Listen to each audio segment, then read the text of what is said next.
comme promis, pendant 5 semaines, une vidéo le lundi et le mardi. Et donc, bonjour pour le premier mardi de la lecture donc de Bullet Train de Kotaro Isaka. Aujourd'hui, nous allons lire de 54 à 102. Donc, nous allons faire 5 chapitres, comme je l'ai dit précédemment. Pour remettre dans le contexte, les agrumes, le fils de la mort blanche, je suppose que c'est la mort blanche, est mort sans explication. Coccinelle est face au loup, qui est venu qui est apparu de nulle part. Et Kimura Kimura se fait menacer de beaucoup de choses par le prince. Mais revenons sur les agrumes avec leur second chapitre. Mandarine, qu'est-ce qu'on va faire? Negichi Junior est assis en face de Citron, immobile, les yeux clos, la bouche bêtement entr'ouverte, comme s'il se moquait d'eux, ce qui met le malfrat assez mal à l'aise. Qu'est-ce qu'on peut faire? Répond Mandarine en se frottant les joues avec application, tandis que Citron se sent un peu consolé de voir son associé déstabilisé. Une fois n'est pas coutume. Tout ça, c'est de ta faute. Tu n'aurais pas dû t'éloigner de lui. Qu'est-ce qui t'a pris de laisser ce gamin sans surveillance? Je n'avais pas le choix. Tu étais furieux pour la valise. Alors j'ai voulu aller vérifier. Qu'est-ce que tu voulais que je fasse après m'être fait engueuler comme du poisson pourri? Bon, on nous l'a volé, c'est sûr. Super Mandarine. Le problème avec toi, c'est que tout est désordonné. Tes mots, tes actions, ta façon de penser. T'es vraiment un archétype du groupe B. Du groupe B, le groupe sanguin? Par pitié, ne me résume pas à mon groupe sanguin. Ah ben voilà, Brong Citron. Il n'y a aucune preuve scientifique de ce que tu avances.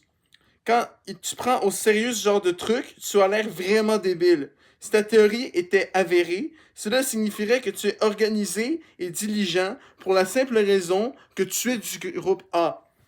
Mais je suis organisé et diligent, et quand on me confie un contrat, je l'exécute proprement et avec soin. Ah, l'homme des grands discours. Bon, écoute, mes échecs m'appartiennent. Et ils n'ont rien à voir avec mon groupe sanguin. Oui, tu as raison. Tes échecs sont liés à ton caractère et ton manque de jugeote. Gêné d'être debout dans le couloir, Mandarine pousse le corps de Minegichi Junior sur le siège côté fenêtre et l'installe contre vitre, la tête légèrement inclinée vers l'avant. Pour le moment, on a sans doute intérêt à laisser croire qu'il dort, ajoute-t-il en prenant le siège du milieu, laissant Citron s'asseoir côté couloir tout en marmonnant d'un air sombre. Putain, mais qui a fait ça? Comment il est mort? Mandarine entreprend de tenter le corps, aucune coupure apparente, pas de sang. Il ouvre grand la bouche du gamin pour regarder dedans sans s'approcher de trop près, au cas où le mort aurait avalé quelque chose de toxique. Pas de marque visible. Du poison? Ça se pourrait. Ou peut-être une réaction allergique qui aurait provoqué un choc. Une allergie à quoi? Comment tu veux que je le sache? Je suis pas le créateur devant l'éternel des allergies. C'est pas à toi que je vais l'apprendre.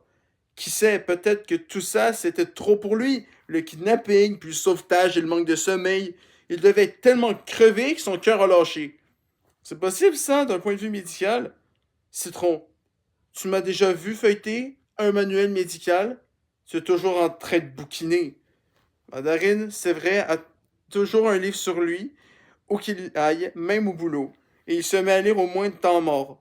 J'aime les romans, pas les ouvrages de médecine. Comment je pourrais savoir s'il existe des cas avérés de cœur qui claquent tout seul? Mais qu'est-ce qu'on va faire? J'ai mis Citron. On se pointe à Morioka et on annonce à Minegichi. Désolé, mec. On a réussi à sauver votre fils de ses ravisseurs, mais il est décédé dans le Shinkansen. Sans oublier que l'argent de la rançon a disparu.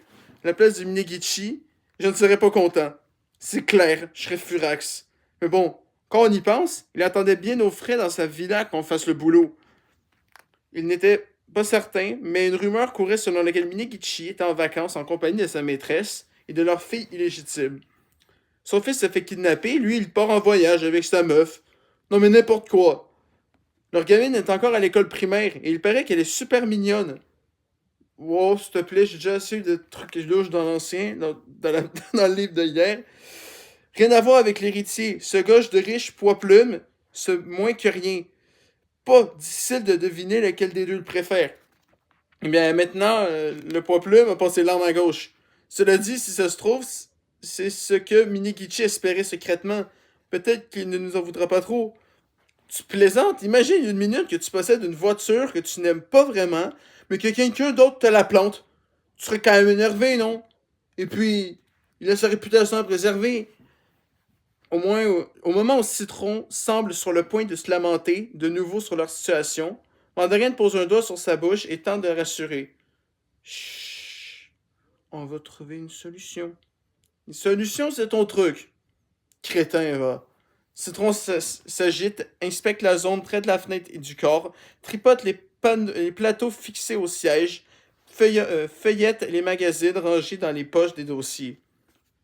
Tu fais quoi, là? Je cherche des indices, mais y a rien.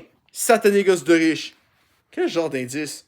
Par exemple, le nom du tuteur écrit avec son sang, un truc comme ça. Ça s'est déjà vu, non?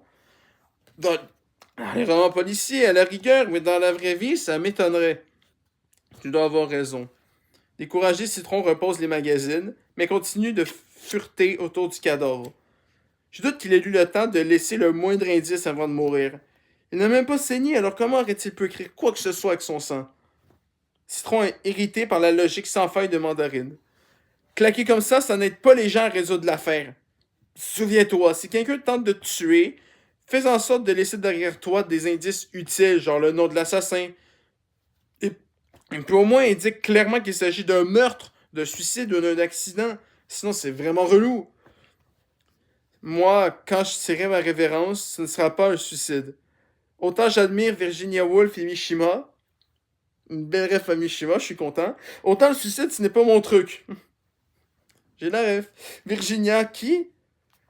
Tu sais, puisque tu arrives à tout savoir sur les trains, tu penses que tu n'aurais pas de mal à lire. Je pense que tu n'aurais pas de mal à lire des livres. Pourquoi tu n'essaierais pas? Je t'en ai conseillé plein. J'ai jamais aimé les livres. Mais même quand j'étais enfant, je mets des plombes à arriver à la dernière page. Et toi, pourquoi tu n'essaies même pas de te rappeler les noms des personnages de Thomas et ses amis, alors que je ne cesse de te les répéter? Je suis certain que tu ne saurais toujours pas reconnaître Percy. C'est lequel déjà? Perceval est un petit engin vert. Il est plutôt effronté et aime jouer des tours, bien qu'il prenne son travail très au sérieux. Mais comment tu peux mémoriser tout ça? C'est écrit sur sa carte à collectionner. Plutôt cool, hein? Une explication simple, mais substantielle. Percy fait souvent des farces à ses amis, mais il est aussi un peu naïf, tu vois? C'est très touchant. Parfois, j'en ai les larmes aux yeux. Je parie que tes livres n'ont pas la même profondeur. Ouvre un bouquin et tu verras bien. Commence par, je sais pas, la promenade au fort. Qu'est-ce que, qu'est-ce que ça m'enseignera? À quel point les êtres humains sont insignifiants et dans quelle mesure notre existence n'est qu'un grain de poussière parmi des milliards d'autres vies. Ce roman te permettra de comprendre que tu es minuscule, perdu dans l'étendue sans limite de l'océan du temps, avalé par les vagues. C'est vraiment puissant. Nous pérîmes, chacun tout seul. Qu'est-ce que ça veut dire? C'est une phrase que prononce l'un des personnages, il signifie que tout le monde meurt, et qu'à ce moment-là, on est seul. Je ne mourrai pas, ricane Citron. Si, et tu mourras seul. Si je meurs, je reviendrai. Ça ne m'étonnerait pas, tu es tellement têtu. Même moi, je mourrai un jour tout seul. Donc, je te le répète, quand tu crèveras, n'oublie pas de laisser un indice. D'accord. Si je devine qu'on va m'assassiner, je ferai de mon mieux pour te passer le message. Et quand tu écriras le nom du tueur avec ton sang, fais-le lisiblement, ok? Pas d'initiales ou d'abréviations compliquées. Je n'ai pas l'intention d'écrire quoi que ce soit avec mon sang. Mandarim s'interrompt pour réfléchir. Tiens, qu'est-ce que tu penses de ça? Si j'ai l'opportunité de dire un mot à mon assassin, je laisserai plutôt un message à ton attention. Un message? Un truc qui lui restera dans la tête, par exemple. Vous direz à Citron que la clé qu'il cherche est à la consigne de la gare de Tokyo. Une phrase de ce genre. J'ai pas l'impression de remuer ciel et terre pour une clé. Je n'ai pas l'intention de remuer ciel et terre pour une clé. Aucune importance. Je dirais quelque chose qui piquera sa curiosité du tueur, la curiosité du tueur. Et je parie qu'il finira par se pointer, genre, il ne sait pas qui tu es, mais il te demande poliment si tu ne cherches pas une clé. Ou peut-être qu'il ira lui-même à la consigne de la gare de Tokyo. Du coup, si tu rencontres un jour un type comme ça, tu devineras que c'est lui qui m'a fait la peau, ou du moins qu'il est impliqué dans l'affaire. Ce message n'a rien de limpide. Je ne peux quand même pas donner au tueur un message facile à comprendre, si? Bon, s'exclame Citron, soudain très sérieux. De toute façon, je te l'ai dit, moi j'ai pas l'intention de mourir si facilement. Sans doute que non. Et même si tu meurs, je te crois assez tenace pour revenir. Toi aussi, Mandarine. Toi comme moi, si on meurt, on reviendra, c'est sûr. Comme les arbres qui donnent des fruits chaque année, on reviendra tous les deux. Le Shinkansen oscille doucement pour amorcer sa descente sous terre, signalant l'approche de Ueno. Par la porte, la vue s'assombrit, si bien que la vitre reflète ce qui se passe dans le train. Citron sort un magazine et se met à lire. Hé, exclame Mandarine, c'est pas le moment de bouquiner. Je te l'ai déjà dit. Réfléchir, c'est ton truc. Chacun son taf, ok? Si je suis la tête, toi t'es quoi? Le train ralentit imperceptiblement. Les lumières s'allument dans la voiture, tandis que le quai apparaît. Mandarine se lève. Allons-y. Où ça? Citron ne comprend pas de quoi il retourne, mais il cède face au regard terrifiant que lui adresse son acolyte et se lève à son tour pour l'accompagner. Tu veux qu'on descende? Tu trouves pas que prendre le Shinkansen pour un seul arrêt est un peu exagéré? La porte de la voiture s'ouvre. Personne sur la passerelle. Tu as tout à fait raison, c'est excessif. Et pour un arrêt, on aurait pu se contenter d'un train régional. Mais quelqu'un d'autre pourrait descendre ici, par contre. Qui ça? Celui qui a volé une valise dans le Shinkansen et qui va tenter de s'enfuir le plus vite possible. Citron commence à saisir où Mandarine va en venir et hoche la tête. Il s'approche de la porte et tapote la fenêtre du bout du doigt. Si un individu descend à Ueno, c'est forcément notre voleur, poursuit Mandarine. Le train entre en gare. Il ne sera pas compliqué de voir si la personne emporte notre valise, mais elle pourra aussi l'avoir fourrée dans un bagage plus grand. Quoi qu'il en soit, quiconque débarque ici devient notre suspect numéro un. Si tu vois quelqu'un descendre, Citron, tu le prends en chasse. Moi? Qui d'autre? C'est moi la tête, non? Si tu n'as jamais utilisé la tienne, tu as déjà pourchassé des voleurs. Le train ralentit jusqu'à l'arrêt complet dans un bruit assourdissant. Citron fixe le quai, inquiet. Qu'est-ce que je fais si plusieurs personnes descendent?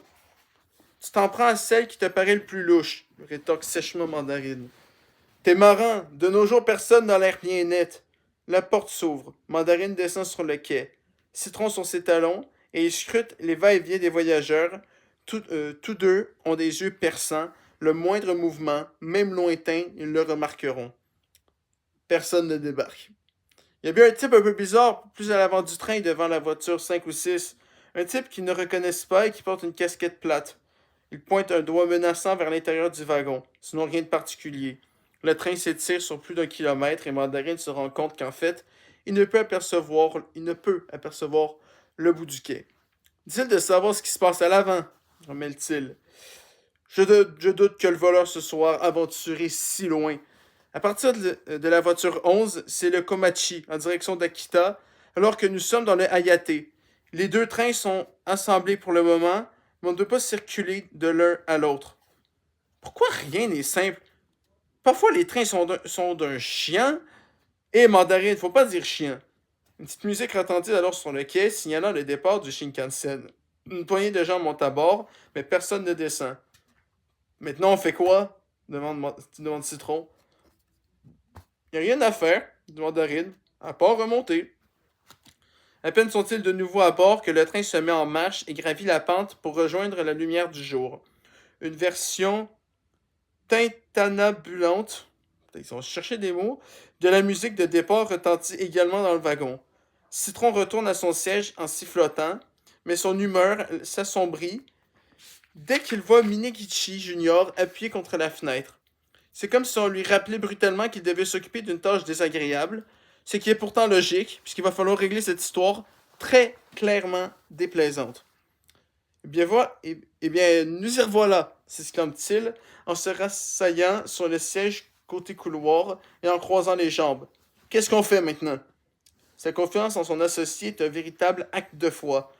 Il y a des chances que le voleur se trouve encore dans le train.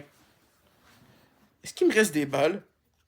Il sort son arme de l'étui qui dissimule sa veste. Il a utilisé la plupart de ses munitions pour sauver le gosse de riche. Je n'ai plus qu'un chargeur. Mandarine vérifie la scène à son tour. Pareil pour moi, presque plus rien. Faut dire que je ne pensais pas en avoir besoin pour le retour. J'aurais dû m'en douter, ajoute-t-il en fouillant dans une poche pour en sortir un autre pistolet. J'ai bien celui-ci, dit-il d'un air penaud. Où est-ce que tu l'as eu? sur l'un des gars qui retenait le gamin.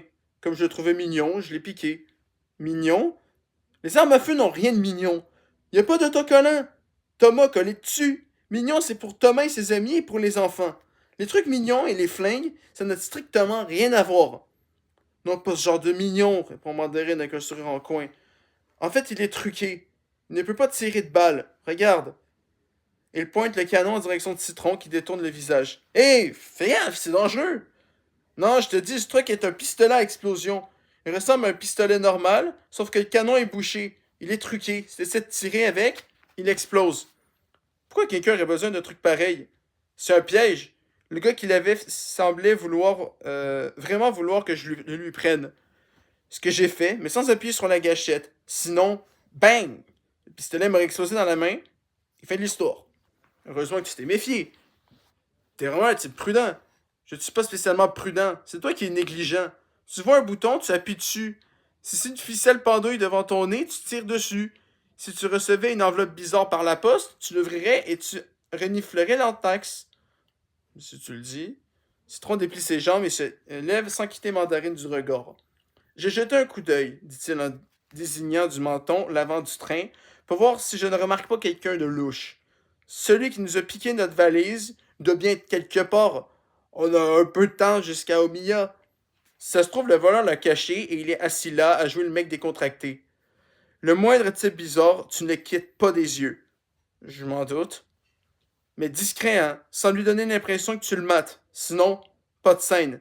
Du doigté, pigé. T'es vraiment chiant.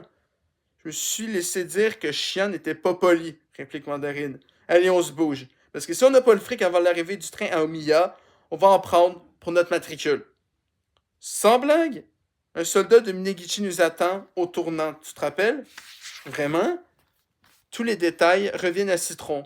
Un homme de main de Minegichi les retrouvera à la gare pour s'assurer que Junior et la rançon sont tous deux sains et saufs à bord du Shinkansen. Ouais, t'as raison. Ça va chier.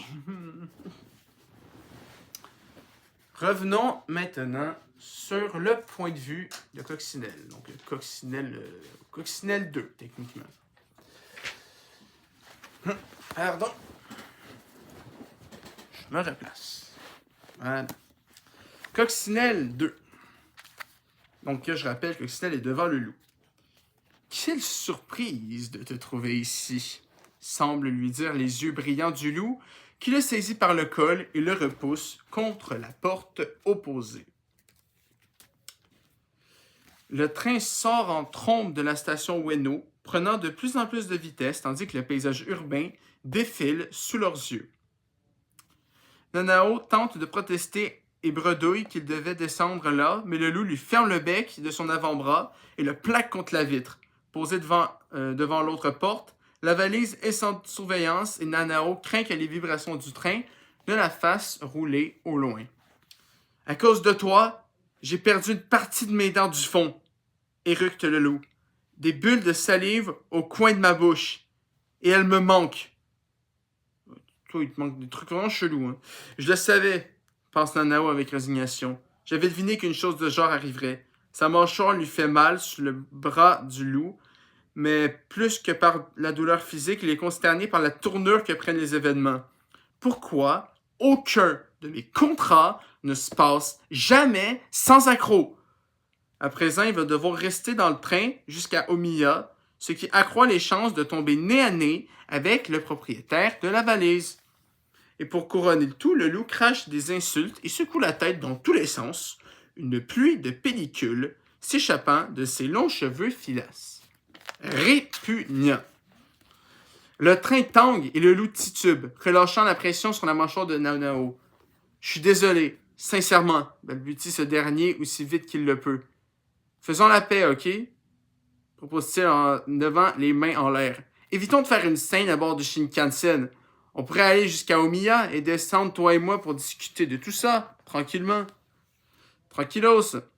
Mais au moment même où il suggère cette idée au loup, Nanao a le sentiment très net qu'après avoir manqué sa chance de descendre à Ueno, ses affaires vont aller de mal en pis. Tu n'es pas en position de réclamer quoi que ce soit, Coccinelle. Ce sonon rend Nanao tellement fou de rage que sa tête chauffe et bourdonne un instant. Plus d'un dans le métier l'appelle ainsi. Il n'a rien contre ces insectes minuscules. Il les trouve même mignonnes avec leur dos rouge, constellés les 2 points noirs. Et en grand malchanceux, il aime même particulièrement les coccinelles à 7 points supposés porter chance. Mais il est évident que dans la bouche des autres personnes de la profession, coccinelle est une moquerie qui l'assimile à cette petite créature chétive. Et ça, il ne peut pas le supporter. Dégage! Et puis qu'est-ce que tu me veux? Le loup sort un couteau et Nanao frémit à sa vue. Hé, range ce truc! Si on te voit, tu auras de sacrés ennuis. Ferme-la! On va au chiottes et je vais bien te charcuter. Mais t'inquiète, j'ai un boulot sur le feu, donc je n'aurai pas le temps de m'occuper de toi comme je le voudrais. Pourtant, si je pouvais, je te ferais couiner jusqu'à ce que tu me supplies de t'achever. Mais c'est ton jour de chance. J'ai horreur des toilettes des trains. Ravi de l'entendre, car c'est là que ta misérable vie va prendre fin. Sur la viscère de la casquette plate, les yeux du loup brillent d'un éclat malveillant. Je suis sur un coup, gémit Nanao. Moi aussi, et un gros, contrairement à toi. Comme je te l'ai dit, je n'ai pas beaucoup de temps devant moi. Tu mens, personne ne te confiera un gros contrat. Si, c'est la vérité. La narine du loup se dilate d'indignation sur ce coup porté à sa fierté boursouflée. Sa main libre farfouille dans la poche de son manteau et en sort une photo. Une fille. Tu la connais? Pourquoi je la connaîtrais? Nanao grimace. Le loup a toujours des photos de ses victimes sur lui, données par le client pour faciliter les repérages, et un autre qu'il prend lui-même lorsque le travail est fini. Il y a toute une collection de clichés avant et après les coups, avant et après la mort, et il adore les exhiber. Un trait de caractère de plus que Nanao ne supporte pas chez ce type. Pourquoi c'est toujours des filles? Tu cherches ton petit chaperon rouge? Je suppose que tu ne sais pas qui est celle-là. Ce n'est pas une femelle ordinaire. Qui est-ce? Celle-là, c'est une vengeance, mec. Un châtiment. Une vendetta sanglante. Et je sais exactement où la trouver. Tu te venges d'une ancienne petite amie qui t'a largué? Hé, mec, sois pas si con, rétorque le loup en grimaçant. Dixit, le mec qui tabasse les femmes et les enfants. Tu penses que tu veux. De toute façon, je ne devrais pas perdre un temps précieux à te parler. On pourrait me devancer. Je suis comme Hideyoshi à la poursuite d'Akechi Mitsuhide. Qui a la ref? Pas moi. Hideyoshi Akechi Mitsuhide. Ça vous dit quelque chose, hein? Éclairez-moi. Et éclairez tous ceux qui écoutent. Nanao ne voit pas en quoi cette référence historique à 2 personnages médiévaux éclaire la situation. Ben, c'est des persos historiques, mais je sais pas l'histoire de ces persos-là. Peut-être un combat légendaire du Japon féodal. Féodal étant synonyme de médiéval. Allez, je dois y aller. Alors je vais me grouiller de m'occuper de ton cas, répète le loup en appuyant sa lame contre la gorge de Nanao. T'as la trouille? Oui, répond ce dernier sans ressentir le besoin de bluffer. Ne fais pas ça. S'il te plaît, ne fais pas ça. S'il te plaît, ne fais pas ça, monsieur loup. Nanao sait que si des voyageurs passent à proximité, le drame sera inévitable. Même s'il ne voit pas le couteau, la posture des 2 hommes serrés l'un contre l'autre leur mettra la puce à l'oreille. Ils comprendront que quelque chose ne tourne pas rond. Que dois-je faire? Que dois-je faire? Le loup peut l'égorger à tout moment. La sensation de la lame sur sa peau le chatouille presque. Tout en gardant un œil sur l'arme blanche, Nanao évalue la position du loup, bien plus petit que lui, en équilibre instable, le bras en l'air. Conscient de cet avantage, Nanao s'écarte brusquement et passe derrière le petit homme, l'attrape sous les aisselles et par le cou, en une manœuvre de Nelson parfaitement maîtrisée, puis écrase son menton sur l'arrière de son crâne. Le loup semble ébranlé par ce soudain revirement de situation. « Hé, du calme, t'es mort! »« Tiens-toi tranquille, lui murmure Nanao à l'oreille.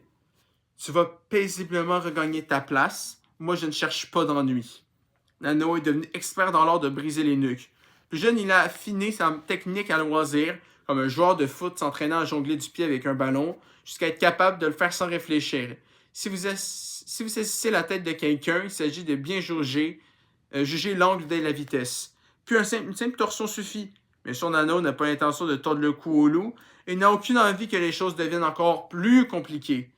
Il se contente de maintenir une prise ferme sur son crâne et de le menacer. Tu te tiens tranquille, sinon je te crève. D'accord, d'accord.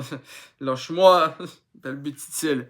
Le train reprend de la vitesse. L'accélération est ténue, mais peut-être Nano n'a-t-il pas le pied assez sûr pour garder l'équilibre. Ou alors les chaussures du loup ont-elles une piètre adhérence. Quelle qu'en soit la raison, les deux hommes tombent à la renverse. Rouge d'embarras, Nanao se rend compte qu'il a les fesses par terre. Dans sa chute, il s'est agrippé à la tête du loup par une poignée de cheveux, et Nanao craint un instant qu'il ne se soit poignardé, mais ne voyant pas de sang sur la lame, il pousse un soupir de soulagement. Lève-toi, dit-il en démêlant ses doigts des cheveux du loup, avant de lui donner une bourrade dans le dos qui a pour effet de le faire osciller de la tête tel un nouveau-né. Putain, pas ça! Nano se tortille devant le corps du loup, dont le visage affiche désormais une expression n'augurant rien de bon. Les yeux exorbités, la bouche ouverte, sans oublier naturellement l'angle anormal du cou. Non, non et non! Hélas, le répéter ne change rien. Nano est tombé, les mains croisées autour de la tête du loup, et l'élan de la chute lui a brisé net les vertèbres. Son téléphone vibre et répond sans prendre la peine de vérifier l'identité de l'interlocutrice. Personne à part elle ne l'appelle jamais. Je suis convaincu qu'il n'y a pas de boulot simple, dit-il en se soulevant le corps du loup qu'il appuie contre lui pour le tenir en équilibre, ce qui s'avère être plus compliqué qu'il ne l'aurait cru. Dans le film, le loup, il tient pas bien longtemps. Désagréable impression de manipuler une marionnette à taille humaine. Pourquoi tu ne m'as pas appelé? J'y crois pas! S'exclame Maria en colère. Tu es où? Tu es descendu à Ueno ou pas? Tu as bien la valise? Je suis toujours dans le Shinkansen et oui, je l'ai, dit-il d'une voix aussi décontractée que possible, tout en constatant que la valise a roulé contre la porte opposée. En fin de compte, je ne suis pas descendu à Ueno. Comment ça? Hurle maintenant Maria. Qu'est-ce qui s'est passé? Puis elle semble faire un effort pour recouvrer son calme et reprendre sur un ton normal. Monter à bord d'un train à Tokyo et descendre à Ueno, c'était trop compliqué pour toi? Qu'est-ce que tu sais faire exactement? Tu pourrais utiliser une caisse enregistreuse? Non, probablement pas, c'est assez complexe et plein de petites touches. Peut-être que tu peux seulement gérer un contrat consistant à monter dans un train en gare de Tokyo. Tu peux monter sans problème, mais là, c'est la descente qui est compliquée pour toi, c'est ça? À partir de maintenant, je te confierai des contrats plus faciles. Nanao refoule l'envie de fracasser son téléphone par terre. J'ai tenté de débarquer à Ueno. La porte était ouverte. Je n'avais qu'un pas à faire, mais il se trouvait là, sur le quai, juste en face de moi, et il a forcé le passage. Maintenant, il est ici avec moi, ajoute-t-il en baissant les yeux vers le loup appuyé contre lui. Mais de qui tu parles? Du dieu du Shinkansen, le seigneur des chemins de fer, qui s'est présenté à toi et t'a ordonné « Tu ne débarqueras point ?» Le loup dit doucement... Non, le loup dit doucement Nanao, ignorant la plaisanterie. Tu sais, le sale type qui prend son pied quand il s'en va tabasser des filles et des enfants. Oh, ce loup-là. La voix de Maria a changé. Elle semble enfin se faire du souci, mais probablement pas à propos de la santé de Nanao. Non, elle s'inquiète pour le contrat. Il a dû être enchanté de tomber sur toi. Vous aviez un compte à régler. Il était tellement heureux qu'il m'a pris dans ses bras. Maria se tait. Elle doit évaluer la situation. Coinçant le téléphone entre son épaule et son oreille tout en tenant le loup à bras-le-corps, Nanao réfléchit à la meilleure cachette pour le planquer. Les toilettes. Où il voulait m'emmener? Ce sera un juste retour des choses. Mais il change immédiatement d'avis. La facilité consisterait certes à dissimuler le cadavre dans les toilettes, mais cela lui mettrait les nerfs à vif et il ne pourrait s'empêcher de quitter son siège pour vérifier que personne ne l'a découvert, ce qui attirait inévitablement l'attention sur lui. Alors, tu me racontes? Eh bien, pour l'instant, j'essaie surtout de trouver où planquer son corps. Silence au bout du fil. Puis, mais qu'est-ce qui s'est passé, putain? Le loup est monté dans le train et t'a fait un câlin et maintenant il est mort. Vous avez foutu quoi entre les deux? Quasiment rien. En gros, je te résume. Il m'a pointé un couteau sous le nez avant de me l'appuyer sur la gorge en répétant qu'il allait me buter. Pourquoi? Tu viens de le souligner. Il n'était pas mon plus grand admirateur. Alors j'ai réussi à me faufiler derrière lui. Je l'ai immobilisé, puis j'ai menacé de lui briser le cou. Mais c'était juste un avertissement, ok? J'avais pas l'intention de passer à l'acte. Malheureusement, le train a fait une embardée.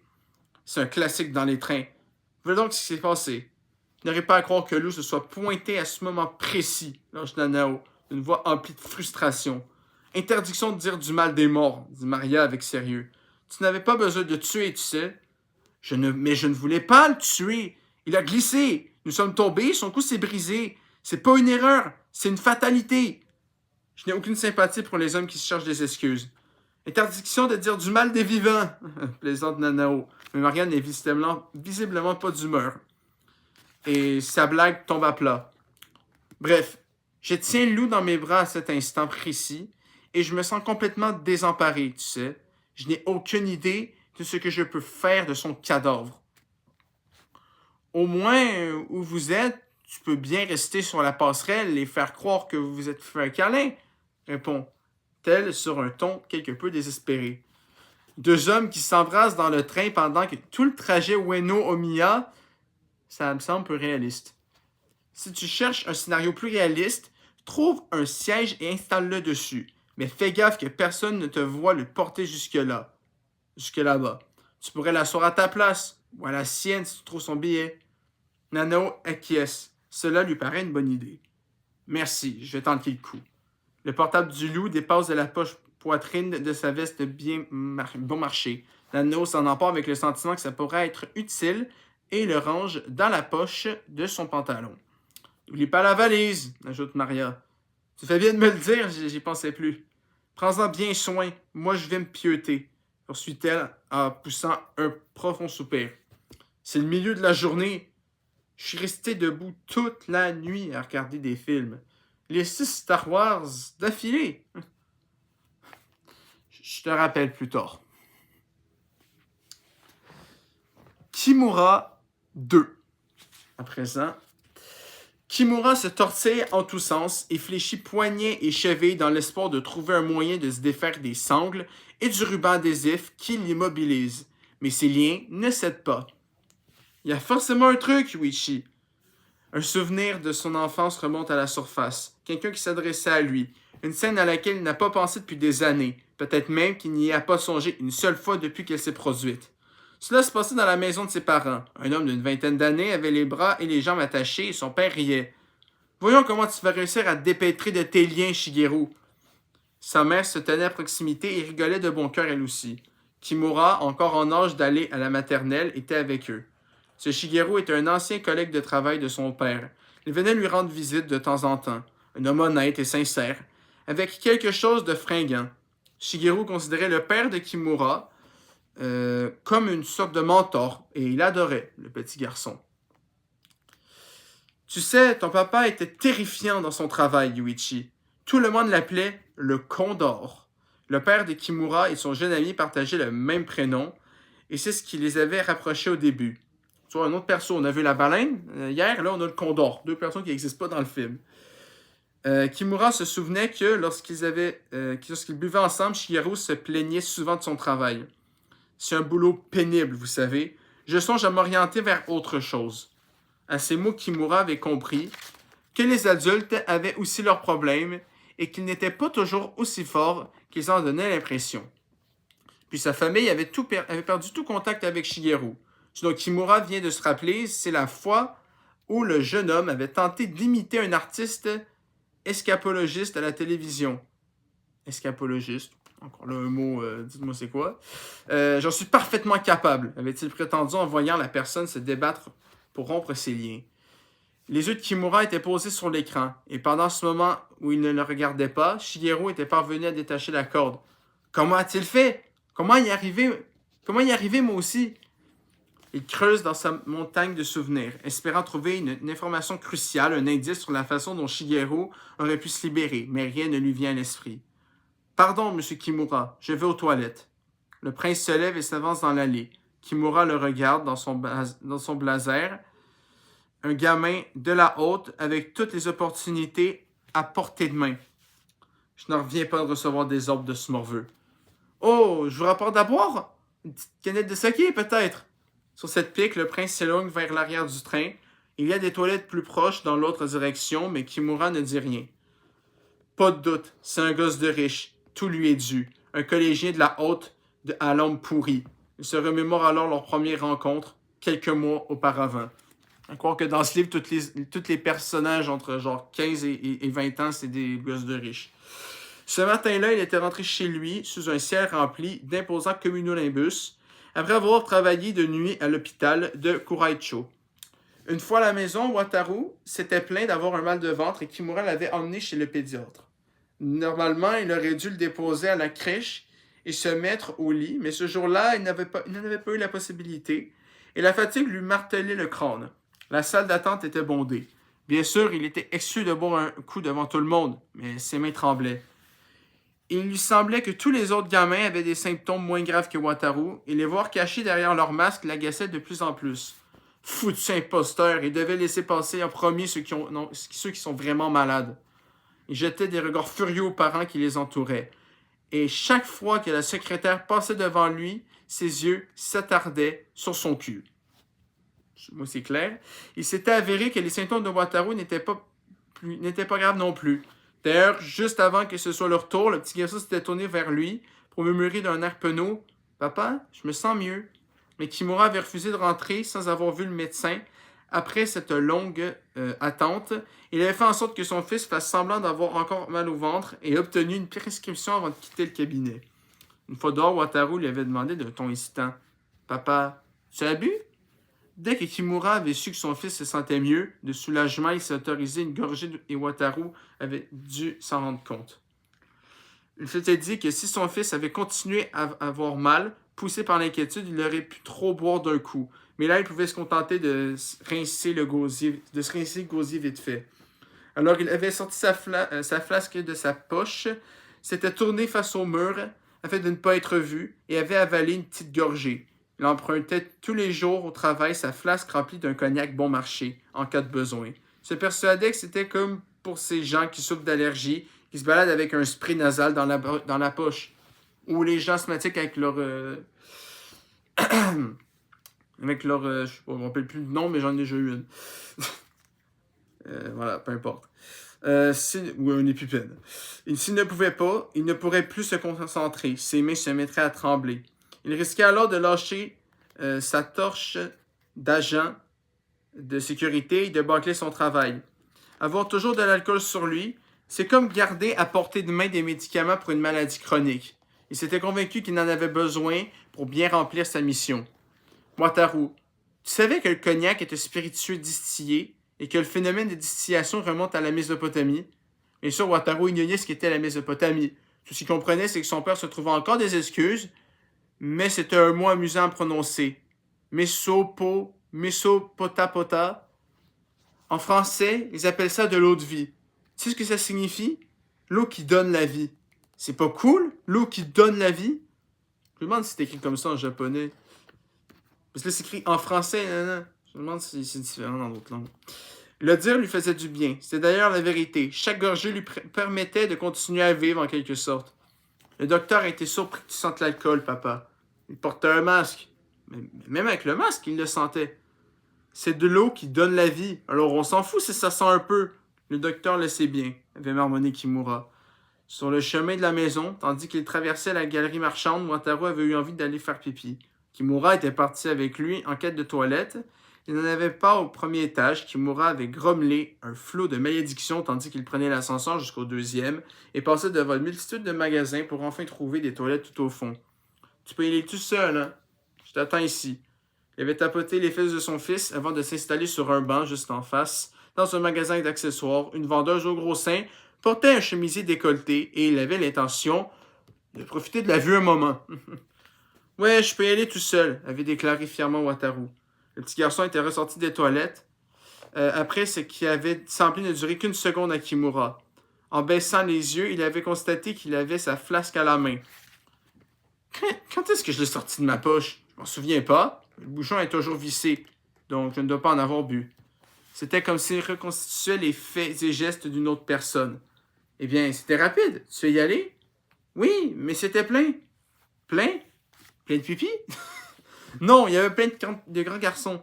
Kimura s'était levé et avait pris la direction des toilettes. Je vais voir. Il faisait un peu peur. Rentrons à la maison. Non, il faisait un peu peur. Rentrons à la maison, avait répondu Wataru en attrapant la main de Kimura qui l'avait repoussé. Il s'agissait d'une bande d'adolescents. Ils devaient traîner à fumer des cigarettes ou à se chambrer à moins qu'il ne soit occupé à planifier un vol à l'étalage. Kimura avait envie de s'amuser, le manque de sommeil et de boisson rendait grognon. « Attends-moi ici », avait-il ordonné à Wataru en l'abandonnant près du banc. Les toilettes pour hommes étaient spacieuses, avec des urinoirs sur 2 murs et 4 WC sur le 3e. C'est là que 5 garçons en uniforme scolaire s'étaient regroupés. À son arrivée, il avait levé les yeux un instant avant de reprendre leur petit conciliabule. Kimura s'était rendu vers l'urinoir le plus proche d'eux et avait commencé à pisser, s'efforçant de comprendre ce qu'il racontait. Des propos sans intérêt, il devrait préparer une farce stupide. Allons les embêter un peu. Autrefois, il avait vécu d'expédients et de mauvais coups, mais il s'était retiré des affaires après la naissance de son fils. Toutefois, cela ne signifiait pas qu'il n'aimait plus chercher des poux aux gens. « On fait quoi ?» avait demandé un collégien visiblement en colère. « Quelqu'un doit aller s'expliquer devant le prince. »« Oui, mais qui? C'est toi qui t'es dégonflé et qui t'es barré. »« Moi? Pas du tout. J'étais prêt à agir. C'est Takuya qui s'est défilé. » Soi-disant parce qu'il avait mal au ventre. « C'était la vérité. Va dire ça au prince. »« J'avais bobo au ventre. Je n'ai pas pu obéir à tes ordres. » « Pas question. J'ai déjà eu du mal à me remettre du choc de la dernière fois. S'il y va plus fort, je meurs. » Puis, il s'était tu. Sans connaître les détails, Kimura avait deviné les grandes lignes de l'affaire. Ces jeunes collégiens avaient un chef, peut-être un camarade de classe, ou alors un élève plus âgé, voire un adulte, mais quelqu'un qui leur donnait des ordres. Très probablement celui qu'ils appelaient le prince. Un nom à la con. En gros, il n'avait pas fait ce que son Altesse leur avait commandé. Ce prince de mes deux était toute évidence en colère. Et maintenant que ces gamins se trouvaient dans les toilettes à discuter la façon de lui annoncer la chose, et surtout de se demander qui allait porter le chapeau. Les manants n'ont pas dû collecter assez d'impôts pour satisfaire leur précieux prince, avait-il pensé avec dérision. Et son jet de piste semblait ne jamais vouloir s'arrêter. Pourtant, il y avait un truc qu'il n'arrivait pas à comprendre. Le gamin avait parlé d'un choc. S'agissait-il d'un choc électrique? Kimura avait pensé aux chaises utilisées pour les exécutions en Amérique, sans croire que le gosse ait pu y faire référence, mais celui-ci avait tout de même dit que si le prochain choc était plus fort, il mourrait. Certes, les adolescents parlent souvent à la légère de mourir, de s'entretuer ou de trucs qui les achèvent. Mais là, c'était différent. Il avait eu l'impression que le gosse avait réellement conscience de pouvoir y laisser la peau. Il avait fini de pisser. En remontant sa braguette, il s'était approché des collégiens. « Qu'est-ce que vous foutez à traîner dans un endroit si répugnant? Vous bloquez le passage. Au fait, qui va aller s'excuser auprès de son Altesse le Prince? » Il avait tendu la main non lavée pour s'essuyer sur son épaule de l'enfant le plus proche, le petit. Les gosses avaient rapidement changé de formation, passant d'un cercle à une ligne face à Komura. Ils ne se rassemblaient pas, mais pourtant portaient tous le même uniforme. L'un était grand, le visage bourré d'acné, un autre avait les cheveux ras, il y avait aussi un gros à l'air stupide. Ils essayaient de se montrer menaçants, mais pour Kimura, c'est juste des gamins. « Vous ne résoudrez rien en restant ici. Vous ne feriez pas mieux d'aller vous excuser auprès de votre prince? » Kimura avait tapé dans ses mains en faisant sursauter tous les enfants. « Ça ne vous regarde pas.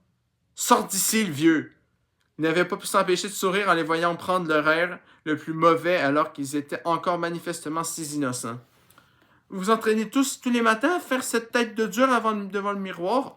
J'avoue, moi aussi je le faisais à votre âge. » Tu fronces les sourcils et tu dis « Hé, tu regardes qui là comme ça? C'est à moi que tu parles. » Moi ça je l'ai rajouté. « Ça demande du boulot. Mais bon, je vous assure, ça ne vaut pas le coup de perdre votre temps. La puberté terminée, vous en rirez. Vous ferez mieux de mater des films porno sur Internet. » Ou d'aller au Clé du plaisir. N'importe quel autre magasin de ce genre. Ce type pue l'alcool, avait fait remarquer celui avec les cheveux ras. Il était plutôt bien bâti, mais son attitude de se pincer le nez lui donnait l'air d'un petit garçon. « Alors, c'est quoi votre souci? Allez-y, vous pouvez me le dire. Permettez au vieux monsieur de vous aider à résoudre votre problème. Qu'est-ce que votre prince vous a ordonné de faire? » Les enfants semblaient confus. Au bout d'un moment, celui qui était au bout de la rangée a demandé « Mais comment vous savez ça? J'ai entendu votre petite conversation pendant que je pissais. Alors, vous voulez mon avis? Je serais heureux de vous donner un coup de main. Racontez au vieux tout ce qu'il y a à connaître sur le prince. » Les enfants avaient continué à se taire en échangeant des regards comme s'ils tenaient une réunion silencieuse. « Et, c'est alors écrit Kimura, vous pensez vraiment que j'allais écouter vos problèmes? Je faisais que me distraire un peu. Pourquoi je donnerais des conseils à une bande de morveux comme vous? De toute façon, je suis sûr qu'il veut seulement que vous vous fausfiliez dans un sex shop que vous allez cogner sur un autre gamin. Ou vous allez cogner sur un autre gamin. Mais les enfants avaient pris une expression plus grave. Kimura avait levé les sourcils. Pourquoi était-il stressé à ce point? En s'approchant de l'évier pour laver ses mains, il avait constaté dans le miroir que les garçons étaient regroupés pour reprendre le fil de leur discussion. Plus agité que jamais. Désolé de m'être moqué de vous, les gars. À plus. Il s'était essuyé les doigts sur la veste d'un autre gamin, mais personne ne lui avait prêté attention. Kimura était sorti des toilettes. Bon, Wataru, papa est de retour, mais le petit garçon était parti. Où donc? Il avait regardé dans l'allée entre les magasins. Son fils n'était nulle part. Il s'était alors précipité vers la vendeuse au gros sein. Hé! Elle avait renlevé ses mèches blondes pour le fixer avec de grands yeux, un air de dégoût sur le visage. Il s'était demandé si c'était parce qu'il s'était adressé à elle de façon brusque ou parce qu'il sentait l'alcool. Il n'aurait pas vu un petit garçon de cette taille. Il avait demandé en plaçant une main en hauteur de hanche. Oh, si, avait-elle répondu dubitative en désignant un couloir vers le fond du magasin. J'ai vu partir par là. Pourquoi il serait parti par là? Aucune idée, il était accompagné d'un autre enfant. De quoi vous parlez, un autre enfant? Un gosse de maternelle? Je me suis dit que c'était peut-être son grand frère. Il avait l'air d'être au collège. Bien coiffé, propre sur lui, plutôt classe. Plutôt classe? Qui c'était? Comment vous voulez que je le sache? Kimura avait détalé sans un merci, cherché frénétiquement autour de lui, longé le couloir, exploré un coin caché derrière une boutique. Wataru, t'es où, putain? Il s'était remémoré le regard méprisant de son ex-femme quand il lui avait demandé s'il était vraiment capable de s'occuper d'un enfant. L'anxiété le faisait transpirer, son pouce s'était mis à battre la chamade. Il avait fini par apercevoir Wataru à proximité des escalators et son soulagement avait été tel qu'il avait failli tomber à genoux. Son fils tenait la main d'un écolier en uniforme. Kimura s'était précipité vers eux en aboyant des mots sans suite, puis il avait arraché la main de Wataru de celle du grand garçon. Malgré la violence du geste, celui-ci regardait placidement Kimura. Ah, c'est lui ton papa? Il mesurait près de 1,80 m, plutôt maigre avec des cheveux fins et longs qui semblaient flotter sur ses épaules. Ses grands yeux clairs brillaient comme ceux d'un chat dans l'obscurité qui ressemble presque à une fille, avait pensé Kimura, en ayant l'impression d'être dévisagé par une femme séduisante avant de se moquer de lui, mal à l'aise. Mais tu crois faire quoi? Kimura serra la main de Wataru en le tenant contre lui. Ses paroles étaient destinées au gamin en uniforme, mais Wataru avait eu l'impression que son père lui criait dessus. Il a dit que mon papa était ici, avait annoncé le petit garçon d'une voix timide. Combien de fois je t'ai répété de ne pas suivre des inconnus? Malgré son ton assuré, Kimura avait repensé à toutes les fois où ses parents lui avaient reproché de ne pas mettre son fils en garde contre ce type de danger. Il s'était tourné pour regarder froidement le collégien au visage parfaitement proportionné. « Tu es qui, toi? Je suis un élève du collège de Kanoyama. » Il parlait d'une voix calme et posée, comme s'il faisait simplement ce que le professeur lui avait appris. Mes amis traînaient dans les toilettes et j'ai pensé qu'il pourrait effrayer ce petit garçon. Alors j'ai décidé de l'emmener un peu à l'écart. Puis il a dit qu'il ne savait pas où était son père. C'est pourquoi je le conduisais au bureau d'information. Moi aussi, j'étais aux toilettes, et Wataru était au courant. N'essaie pas de me faire avaler ces conneries. Wataru semblait croire que son père était en colère contre lui et s'est recroquevillé en tremblant. C'est quand même bizarre. Il ne m'a pas dit qu'il savait que vous y étiez, avait rétorqué l'adolescent imperturbable. Peut-être que la façon dont je me suis adressé à lui l'a effrayé et qu'il a perdu la parole. J'étais inquiet pour lui. Alors je lui ai peut-être parlé un peu trop brusquement. Kimura n'aimait pas ça du tout. Si cet ado avait amené Wataru, c'était surtout son calme inébranlable qui le dérangeait. Cette façon de ne pas sembler le moins du monde affecté par les questions agressives qu'il lui posait. Le collégien n'était pourtant ni grossier ni insolent, non, mais il y avait quelque chose de plus troublant chez lui. Une ombre de surnoiserie et de ruse. Ces gosses dans les toilettes parlaient d'un prince. Il tenait une sorte de réunion secrète, avait ajouté Kimura au moment de prendre congé. Oh, c'est de moi qu'il s'agit, avait répondu le gamin d'un ton léger. Appelé avec les caractères chinois pour prince. Mon nom de famille est Oji. Un patronyme curieux, hein? Il me vaut beaucoup de moqueries, Satoshi Oji. Mais il m'appelle Prince Satoshi, ou simplement le prince. Pour votre information, mes amis et moi traînons peut-être dans les toilettes, mais sans fumer ni consommer quoi que ce soit. Sur ces mots, il était parti rejoindre ses camarades, droit dans ses bottes. Fin du flashback, retour au présent. Le prince revient dans le compartiment et se rassit sortant Kimura de ses souvenirs. Les mains et les pieds toujours attachés, ce dernier évoque l'épisode de la galerie marchande. Qu'est-ce que tu t'apprêtais à faire à Wataru lors de notre première rencontre? Je lui vérifie quelque chose, répond gentiment le prince. J'écoutais mes camarades de classe dans les toilettes. Tu écoutais? Tu veux dire que tu avais mis les toilettes sur écoute? Non, l'un de mes sbires avait dissimulé un appareil dans la poche de son manteau. Tu avais un espion? Demande Kimura, étonné par ce terme un peu enfantin. Tu étais inquiet à l'idée que les gens disent du mal de toi? Pas vraiment. Ça me dérange pas qu'on parle de moi, mais si mes camarades apprennent qu'ils ont été sur écoute, ou s'ils se préoccupent de découvrir qui parmi eux les espionne, ça les perturbe et ils cessent de se faire mutuellement confiance. C'est le but recherché. Qu'est-ce que tu veux dire par là? Comme je vous l'ai expliqué, je ne faisais qu'écouter leur conversation. J'avais prévu de les informer de la présence de l'espion, ce qui les aurait rendus paranoïaques. Et en fait, c'est exactement ce qui s'est passé. Mais bon, j'ai remarqué que votre fils m'observait, je semblais l'intéresser, alors j'ai pensé que je pourrais jouer un peu avec lui. Il a 6 ans. Peut-être qu'il a eu quelque chose en tête quand il te regardait. Je sais bien, mais il était là. Et j'ai eu envie de m'amuser avec lui, de voir ce que ça ferait un petit enfant. Quoi? Un choc électrique? Je voulais voir comment un enfant de cet âge réagirait à une décharge électrique, dit le prince, en désignant du doigt son sac à dos et le taser qu'il contient. Je pensais le tester sur lui, mais vous êtes arrivé, monsieur Kimura, et vous avez tout gâché. Retour à Agrumes, donc le troisième chapitre des Agrumes. On se rappelle, ils sont dans la mer de Noir. Citron entame ses recherches vers l'avant du train. Il se dirige dans un premier temps vers la voiture 4, essayant de se rappeler à quoi ressemble la valise volée. Quand il était encore en primaire, son professeur s'était plaint de ses grands-parents, à ses grands-parents que leur petit-fils ne se rappelait que les choses qui l'intéressaient. Ben, c'est bien. Pourquoi tu t'intéresserais à des trucs que tu t'en branles? Il peut se souvenir exactement des gadgets utilisés par Doraemon dans chaque nouveau manga, avait dit le professeur frustré, mais il ne connaît même pas le nom du directeur de l'école. Je vais être franc, je ne connaissais pas le nom du directeur de mon secondaire non plus. Citron ne comprenait pas l'objet de sa contrariété. Entre le patronyme du directeur et les gadgets de Doraemon, lequel des deux était le plus important? Aucun doute là-dessus. La valise devait faire environ 60 cm de haut et 45 cm de large. Elle avait une poignée, des roues. Elle était noire, fabriquée dans un matériau résistant et froid au toucher. Elle avait également une serrure avec un code à 4 chiffres, mais Citron et Mandarine n'en connaissaient pas la combinaison. Si on ne peut pas ouvrir la valise, comment on pourra faire l'échange avec les kidnappeurs? Avait demandé Citron à l'homme de main de Minegichi lorsqu'il l'avait récupéré. Nous ne serons pas en mesure de leur montrer que nous avons réellement l'argent en notre possession. Alors comment voulez-vous que nous fassions le travail? C'est Mandarine qui avait répondu, raisonnable, comme d'habitude. Ce ne sont pas les méchants qui les inquiètent, c'est nous. Ils pensent qu'on pourra se barrer avec le fric. Et puis quoi encore? S'ils ne font pas confiance, pourquoi on devait travailler pour ces connards? Ne fais pas de bill pour ça. Dis-moi franchement, si tu connaissais la combinaison, tu serais pas tenté de l'ouvrir?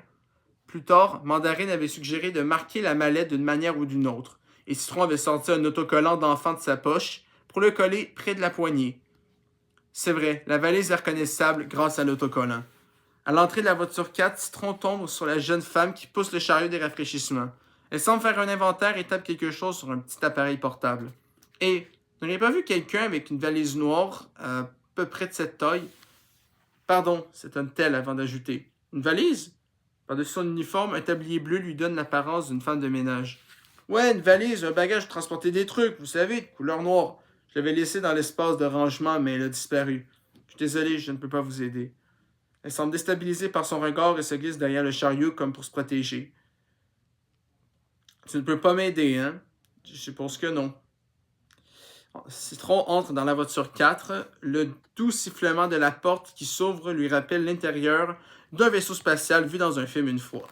Les passagers ne sont pas nombreux. En remontant l'allée, ils regardent à gauche et à droite sur les sièges et sur les porte-bagages quasiment vides et constatent que la valise noire n'est pas là. Soudain, un sac en papier de taille considérable attire son attention. Il ignore ce qu'il contient, mais se demande s'il n'a pas glissé sa valise dedans. Une fois que cette pensée a germé dans sa tête, il n'hésite pas une seconde et se dirige droit vers le sac. Un homme est assis seul sur le siège côté fenêtre.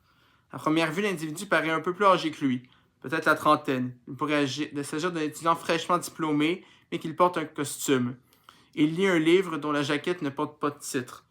Citron s'assoit sur le siège côté couloir, puis se tourne vers son voisin en posant la main sur le couloir qui les sépare. « Hé, lui dit-il en désignant le porte-bagages, c'est ça, là-haut, c'est quoi? » L'homme a besoin d'un moment pour comprendre qu'on s'adresse à lui. Il finit par regarder Citron, puis ce que désigne son doigt tendu. C'est un sac en papier. Ouais, je vois bien qu'est-ce que c'est, mais qu'est-ce qu'il y a dedans? Pardon? Ma valise a disparu. Je sais qu'elle est toujours quelque part dans ce train, alors je la cherche. J'espère vraiment que vous la retrouverez. L'homme comprend une seconde plus tard où Citron veut en venir. Oh, mais votre valise n'est pas cachée dans mon sac. Ce n'est pas moi qui l'ai prise. Dans mon sac, il n'y a que des bonbons. C'est quand même un grand sac. T'as de grands bonbons? Non, juste une grande quantité. L'homme semble bien élevé et timide, mais surtout il reste d'un calme olympien. Eh bien, on va voir ça. Citron se redresse et tend la main vers le sac. Son propriétaire, ne montrant aucun signe de colère ou d'inquiétude, se remet tranquillement à lire. Déstabilisé par son sang-froid, le malfrat devine même l'ombre d'un sourire sur son visage. Je me doute un peu c'est qui. Une fois que vous aurez vérifié le contenu, j'apprécierais que vous me remettiez à sa place. Citron attrape le sac et l'ouvre. À l'intérieur, il y a tout un tas de bonbons en provenance de la gare de Tokyo. Ce sont des cadeaux ou quoi? Tu as vraiment acheté beaucoup? Tu as vraiment acheté beaucoup? J'avais du mal à me décider, alors j'ai pris différentes sortes. Les gens ne se soucient pas à ce point de ce qu'on leur apporte. Désolé, je ne peux pas vous aider davantage, répond l'homme avec un sourire gentil. Vous pouvez l'arranger maintenant? Citron remet négligemment le sac où il se trouvait, puis se rassit, cette fois sur le siège du milieu, juste à côté du passager.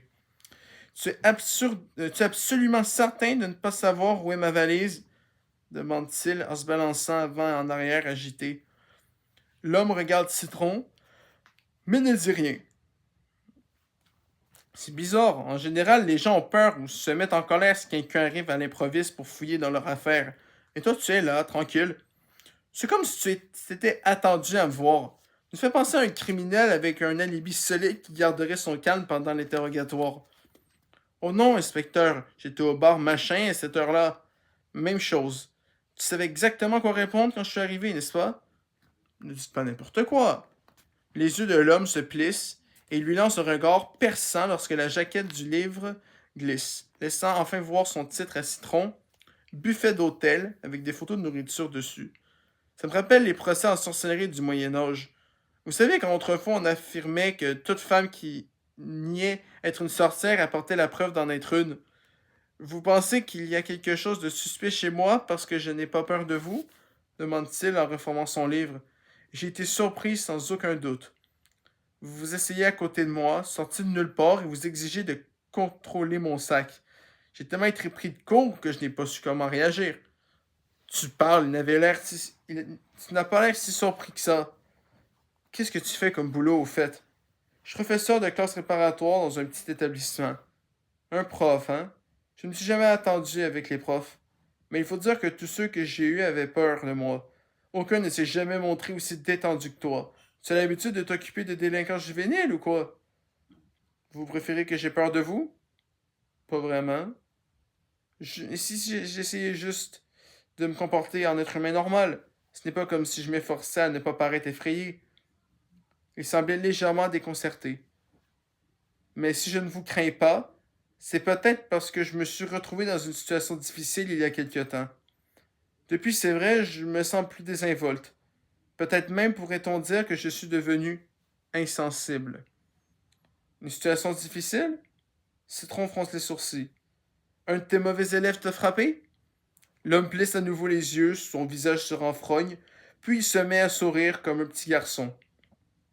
Ma femme est morte, j'ai rencontré des gens effrayants, il s'est passé beaucoup de choses. Mais bon, dit-il, la voix redevenue parfaitement normale. Se lamenter sur tout cela ne servirait à rien. Je m'efforce simplement de vivre comme si j'étais en vie. Vivre comme si tu étais en vie? Qu'est-ce que c'est censé vouloir dire? Comment pourrais-tu vivre autrement? En vérité, la plupart des gens traversent l'existence sans but. Vous ne trouvez pas? Bien sûr, il parle et s'amuse. Mais il doit y avoir quelque chose de plus. Je ne sais pas. Comme quoi? Hurler à la lune? L'homme hoche vigoureusement la tête. Radieux. Exactement. Hurler à la lune est le genre de chose qui vous fait vous sentir vivant. Et manger beaucoup de bonnes choses, ajoute-t-il en ouvrant son livre pour montrer à Citron la photo du buffet de l'hôtel. D'un buffet d'hôtel. Ce dernier ne sait pas quoi répondre et se rend compte qu'il n'a pas le temps de rester assis là à discuter. Il se lève et repart dans l'allée. Ça me fait penser à Edward, monsieur le prof. Qui est Edward? Un des amis de Thomas la locomotive. Et vu comment c'était écrit, moi je pensais que c'était une ref à Fullmetal Alchemist. J'étais bien innocent, c'est bien Citron. Hein. Le moteur numéro 2, explique Citron, qui se lance automatiquement dans la description du personnage qu'il a mémorisé. Un moteur très sympathique, gentil avec tout le monde. Une fois, il a poussé Gordon pour l'aider à gravir une colline, et une autre, il a sauvé Trevor, qu'on voulait mettre au rebut. Sur l'île de Sodor, tous savent qu'ils peuvent compter sur Edward. Wow, vous avez pris ça par cœur? Si Thomas faisait partie des sujets pour les examens d'entrée en troisième cycle, j'aurais été admis haut la main à l'université de Tokyo. Sur ce, Citron poursuit sa route et traverse la voiture 5. Il inspecte le porte-bagages de la passerelle. Rien.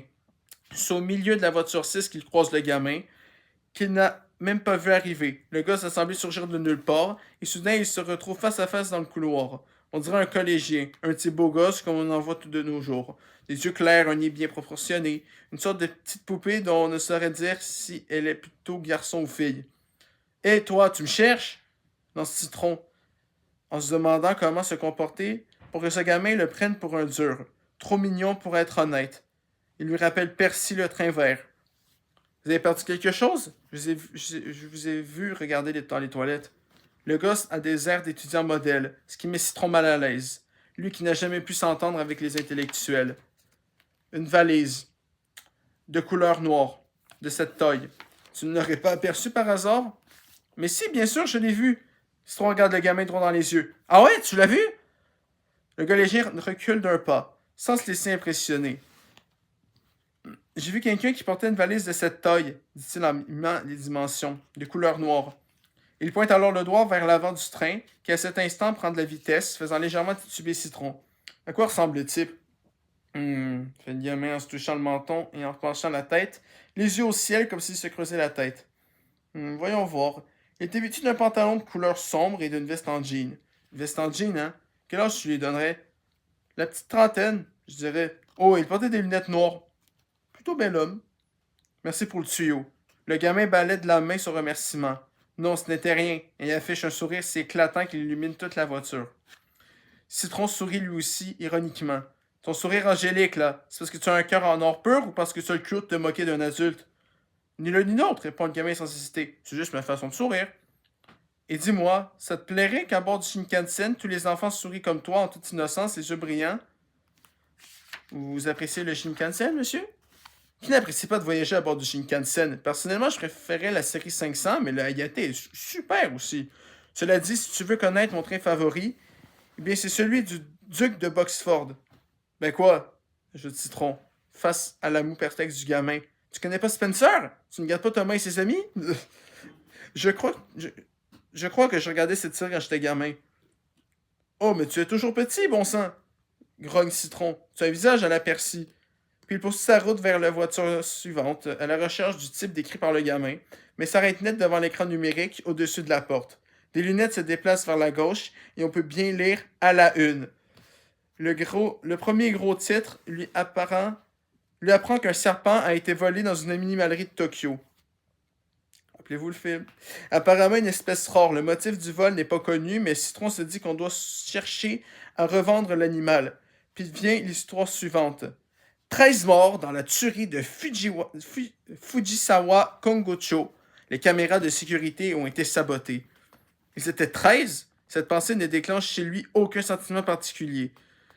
Il faisait sombre dans la pièce souterraine et il se souvient d'avoir abattu l'un après les autres individus armés. Mais combien? Il avait perdu le compte. Ses giclements de sang, ses chairs déchirées ont perdu toute réalité à présent, qui se résume à ces mots inscrits sur l'écran.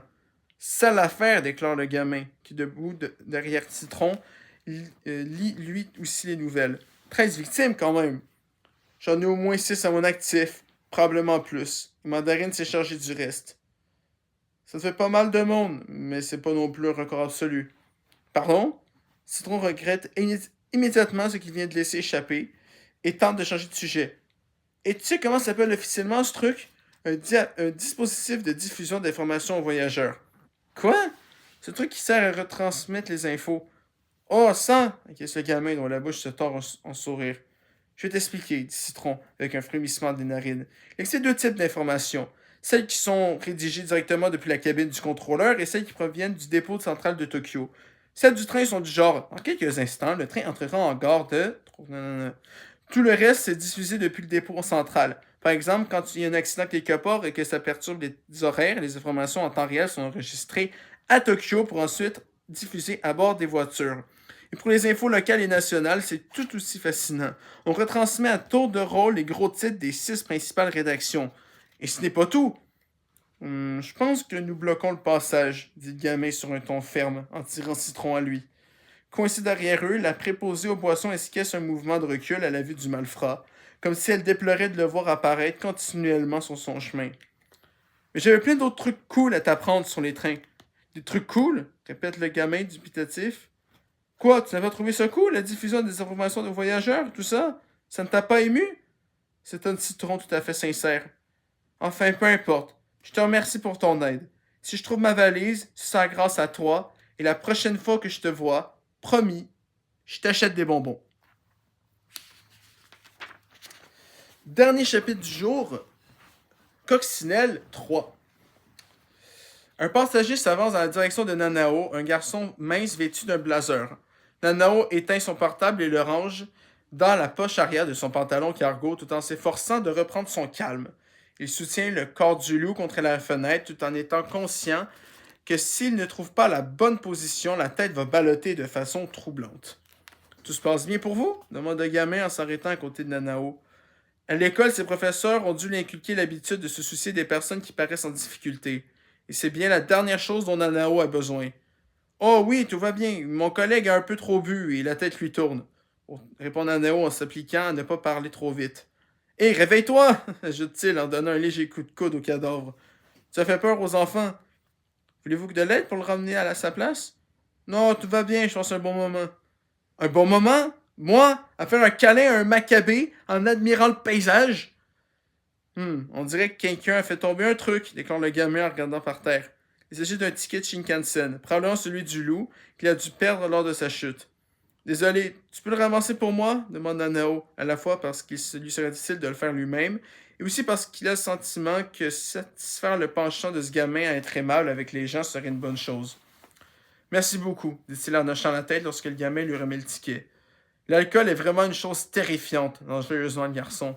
L'homme avec qui je voyage aujourd'hui ne peut s'empêcher de boire lui non plus. Il cause toutes sortes de problèmes.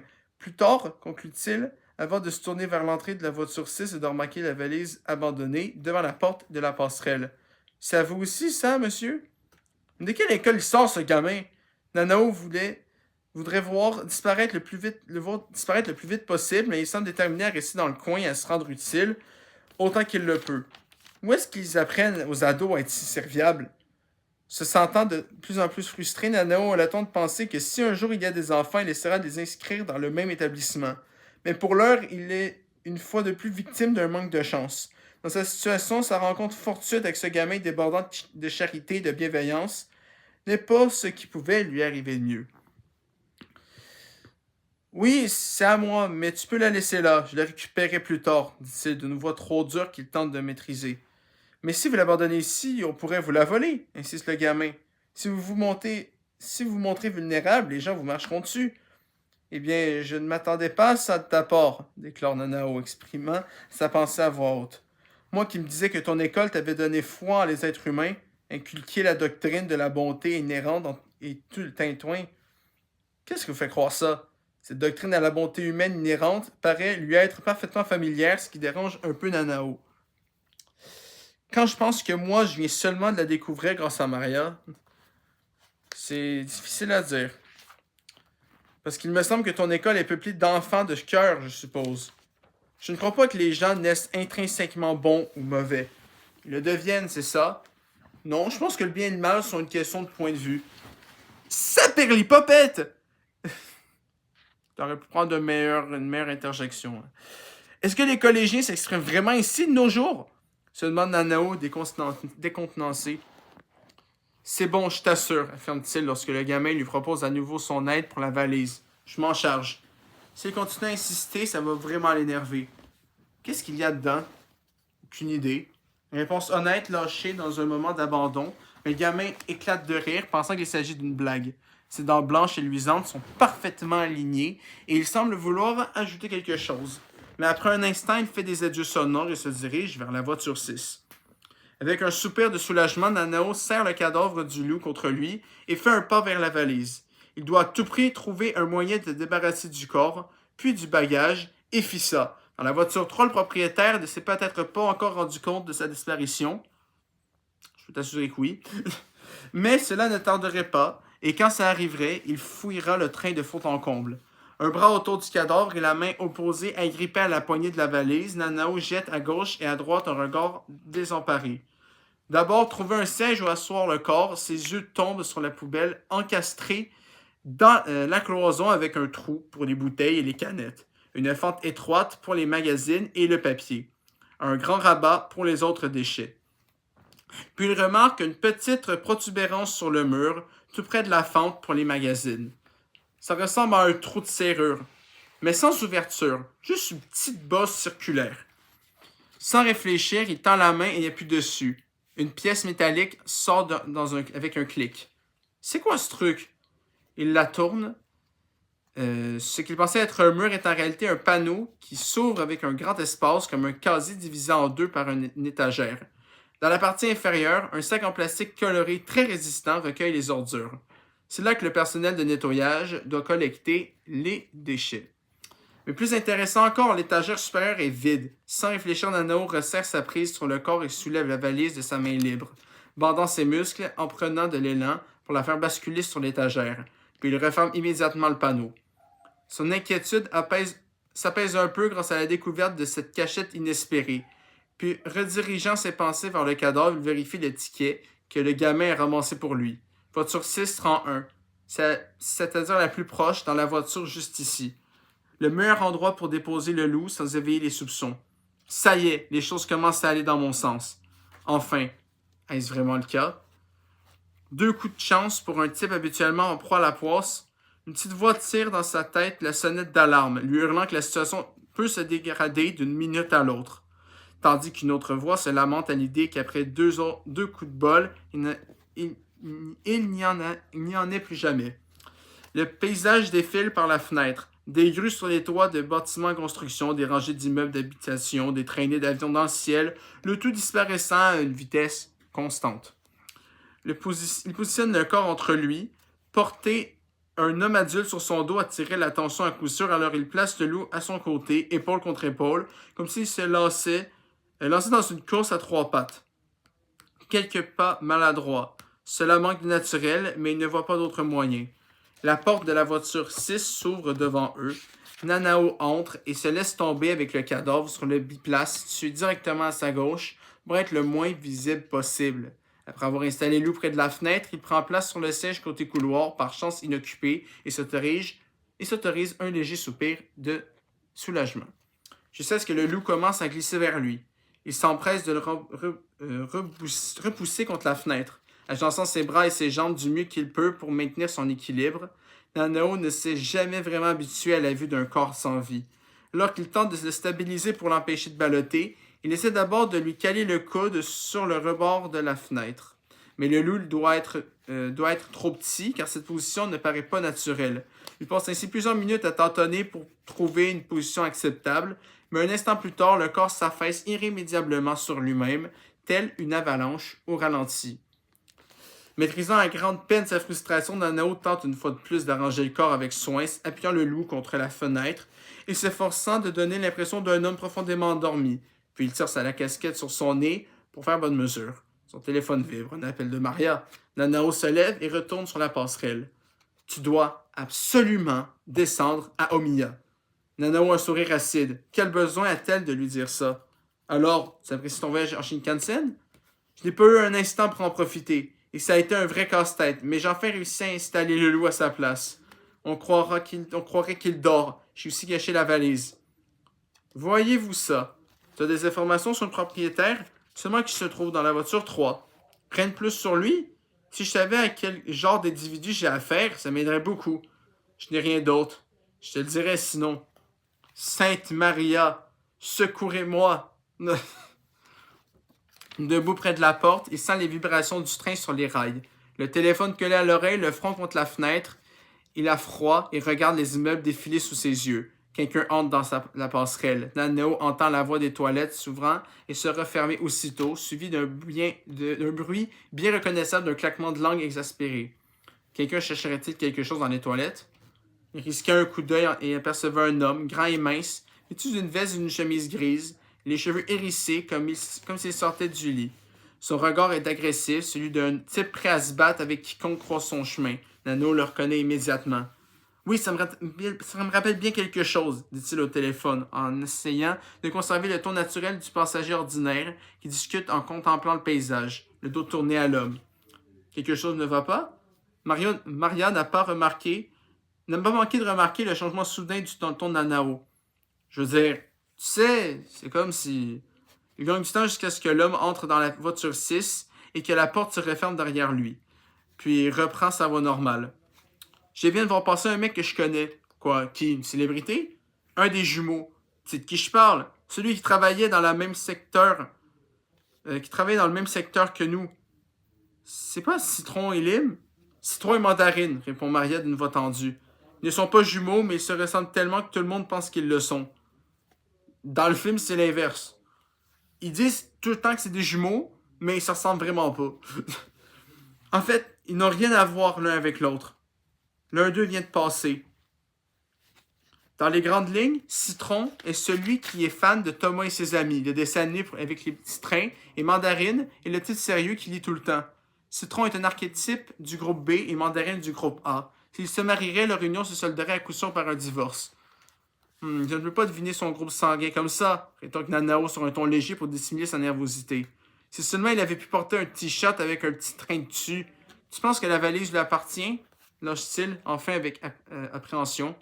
Il se pourrait, mais ça se pourrait aussi qu'ils ne soient pas ensemble. Avant, ils travaillaient séparément. J'ai entendu dire que ces deux-là étaient les plus dangereux du milieu. Il y a quelque temps de cela, Nanao a eu rendez-vous dans un café ouvert toute la nuit avec un homme bedonnant, un intermédiaire bien connu dans le métier. Ce dernier avait fait toutes sortes de besognes dans sa vie, y compris des assassinats sur commande et d'autres contrats du même type. Mais quand il avait commencé à prendre du poids, il en avait eu assez et s'était lancé comme intermédiaire. À cette époque, c'était encore quelque chose de relativement nouveau, et comme il était persévérant et savait entretenir de bonnes relations, il avait pu se faire une place. Les affaires étaient prospères, il avait continué à faire son bonhomme de chemin d'année en année, preuve qu'il avait pris la bonne décision. J'avais toujours été doué pour nouer des liens avec les gens, avait-il expliqué à Nanao avec une certaine satisfaction. Je pense que j'étais destiné à devenir intermédiaire. Ces propos ne revêtaient aucun sens pour Nanao jusqu'à ce que l'homme lui fasse une proposition. Tu accepterais un contrat qui ne te serait pas confié par Maria parce que j'en ai un boulot pour toi. Cela dit, il y a une bonne et une mauvaise nouvelle.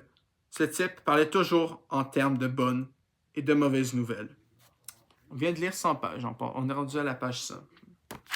Donc, il en reste juste 2 pour aujourd'hui. Ce type parlait toujours en termes de bonnes et de mauvaises nouvelles. Quelle est la bonne? C'est extrêmement bien payé. Et la mauvaise? Tu vas avoir des affaires à des clients difficiles. Mandarine et Citron. Je dirais qu'en ce moment, ce sont les individus les plus fiables pour exécuter les contrats, les plus violents et certainement les plus dangereux. Nano a décliné l'offre sans y réfléchir à 2 fois. Donc, ça gêne de travailler avec quelqu'un d'autre que Maria. C'est plutôt la répétition des superlatifs. Il n'avait pas l'intention de se mesurer à ce genre de mec. Et je n'ai vraiment pas l'envie de m'embrouiller avec ces 2 génies. Jimmy Nanao au téléphone. Tu n'en as pas envie, mais ça ne les arrêtera pas. S'il s'agit de leur valise, bien entendu, répond Maria avec sérénité. De toute façon, prétendre qu'un individu est parmi les plus dangereux du milieu, c'est un peu comme choisir les favoris pour les Oscars. Les gens peuvent bien dire ce qu'ils veulent. Il y a beaucoup de candidats possibles après tout. comme le pousseur. Tu as entendu parler de lui? Il pousse ses victimes devant des voitures et des trains et fait passer leurs morts pour des accidents. Certains le définissent comme le meilleur de sa branche, alors qu'il fut un temps où tout le monde ne parlait que du frelon. Donc là, je viens d'apprendre que le frelon et le liseron, c'est pas la même personne. Donc le liseron, c'est vraiment un personnage inédit. Ce nom n'était pas étranger à Nanao. 6 ans auparavant, le frelon s'était fait connaître subitement en faufilant dans les bureaux de Terahara, le QG de la pègre en quelque sorte, pour éliminer le Big Boss. Il utilisait une aiguille empoisonnée pour piquer les gens au cou et au bout du doigt. Selon certaines rumeurs, il s'agissait en fait d'une association de 2 tueurs. Mais plus personne ne parle de lui, n'est-ce pas? Un feu de paille, une étincelle, comme les abeilles, je suppose, une piqûre et bye bye la compagnie. Va savoir. La plupart des rumeurs qui circulent sur les anciens ne sont qu'un ramassis de légendes. Cette remarque en rappelle à Nanao une autre, de l'intermédiaire rondouillard. Je suis toujours excité quand je regarde de vieux films. Je me demande comment ils s'y sont pris pour que les images soient si belles, alors qu'à l'époque, il n'y avait ni traitement de synthèse, ni d'effets spéciaux. Prends par exemple les films allemands de l'ère du muet. Ils datent du début du siècle, mais ils ont conservé un tel éclat. Vous ne pensez pas que c'est dû à leur ancienneté, un peu comme les antiquités? Pas du tout, avait répondu l'intermédiaire sur un ton théâtral. Ils sont beaux malgré le ravage du temps. Il suffit de regarder Metropolis. De la même manière, les professionnels d'autrefois étaient sacrément coriaces. J'ai presque envie de dire qu'ils étaient plus solides, des durs à cuire. Ils étaient d'un autre niveau. Et tu sais pourquoi les anciens ne renoncent jamais? Pourquoi? Parce qu'ils sont déjà morts ou à la retraite. Je suppose qu'on peut voir les choses comme ça. Le gros avait hoché la tête avec enthousiasme avant de se mettre à raconter des histoires sur les amis qui s'étaient faits parmi les légendes du milieu. Peut-être que si je prends ma retraite maintenant, dit Nanao à Maria, moi aussi je deviendrai une légende. Oui, bien sûr, tu entreras dans l'histoire de la pègre, comme l'homme qui ne savait pas descendre du train à Ueno. Je vais descendre à Omiya. Entendu. Comme ça, on ne t'appellera pas l'homme qui fut incapable de descendre à Omiya. Nanao raccroche et retourne à sa place initiale dans la voiture 4. C'est ainsi que cette seconde partie de Bullet Train se termine en espérant que vous avez encore apprécié. Ce coup-ci, il y avait moins de passages louches, donc c'est bien. On a appris beaucoup sur les personnages et sur ce qui se passe.